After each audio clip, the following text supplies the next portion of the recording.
زموږ پروجیکټ چې دی د انرژي د پروډکشن په باره کې چې دی مطلب الکتریسټي څنګه پروډیوس کیږي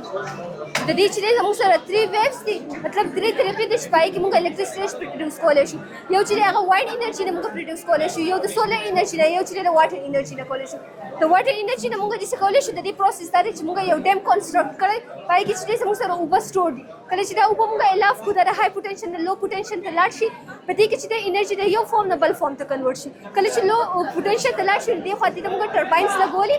دا ټرباینز چې دا روټیشن سٹارټ کوي او انرژي چې دا هغه کاینیټیک روټیشنل انرژي ته چې هغه کنورټ شي د ټرباین سره موږ د دې خوا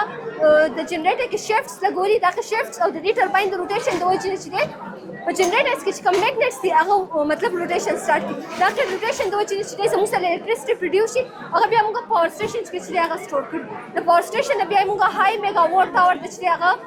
ویسو د هغه نشته لو میگا واټ ټاور د ویسو ځکه چې دا های میگا واټ ټاور کې کوم الکتریسټي سٹور دی هغه موږ ډومېسټیک یوز لپاره نشو کولی بیا چې کله دا موږ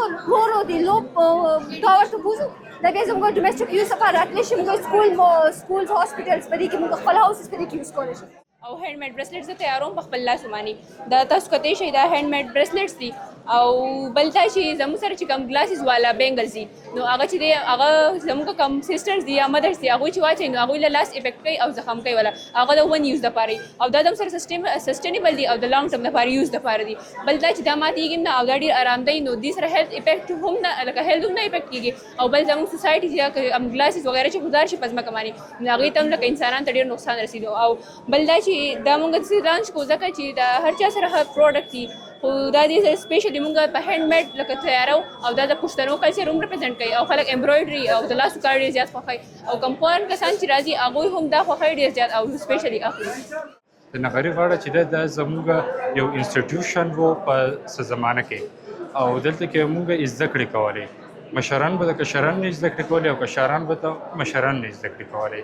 په دې کې به کشران ته مشران نه چې دی د سوشل نورمز به یې زده کول سوشل ویلیوز به یې زده کول